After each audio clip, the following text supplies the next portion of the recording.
एक बार की बात है। एक बार एक अध्यापक एक संपन्न परिवार के शिष्य के साथ कहीं जा रहे थे। तो उस शिष्य को कुछ मजाक सूझी, क्योंकि उसको रास्ते में किसी गरीब मजदूर के जूते दिखाई दिए। उसने अध्यापक से कहा, गुरुजी, अगर हम इन जूतों को छुपा दें तो कितना मजा आएगा। देखते हैं कि मजदूर पर इसका क्या असर पड़ता है। अब उसको तो मजाक सूझ रहा था, लेकिन गुरुजी ने कहा कि नहीं, गरीब इंसान के साथ इस तरह का भद्दा मजाक करना ठीक नहीं है।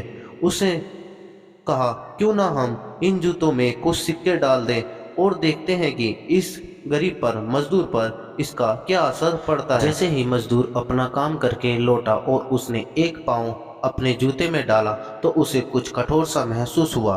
उसने अंदर हाथ डाला तो उसको कुछ सिक्के दिखाई दिए। वह थोड़ा आश्चर्य में पड़ गया। आसपास किसी को देखा तो कोई भी दिखाई नहीं दिया। वापस उसने दूसरा पैर अपने जूते में डाला और उसको कुछ उसमें भी सिक्के दिखाई दिए।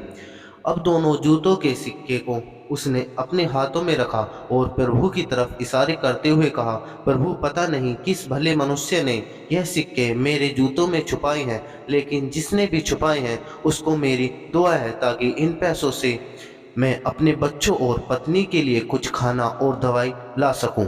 और इतना बोलकर वह चला गया। इस बात को शिष्य और अध्यापक दोनों सुन रहे थे। अब अध्यापक ने शिष्य से पूछा कि अब तुम्हें मुझे बताओ कि तुम्हें कैसा महसूस हुआ, तुम्हारी पहली वाली मजाक यह है मेरा तरीका।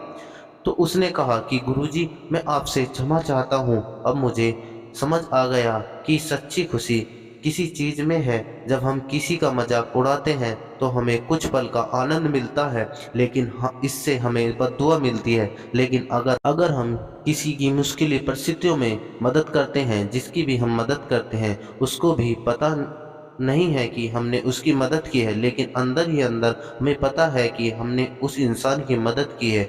यही सच्ची खुशी है। जब हम दूसरों की खुशी देते हैं तो हमें सच्ची खुशी मिलती है।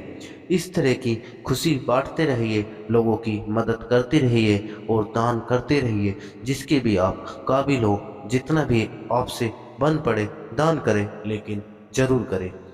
मुझे पूरी उम्मीद है कि ये दिल छूने वाली कहानी आपको जरूर अच्छी लगी होगी। आपका कीमती समय देने के लिए दिल से शुक्रिया। जय हिंद दोस्तों। अपना और अपने परिवार का ख्याल रखें।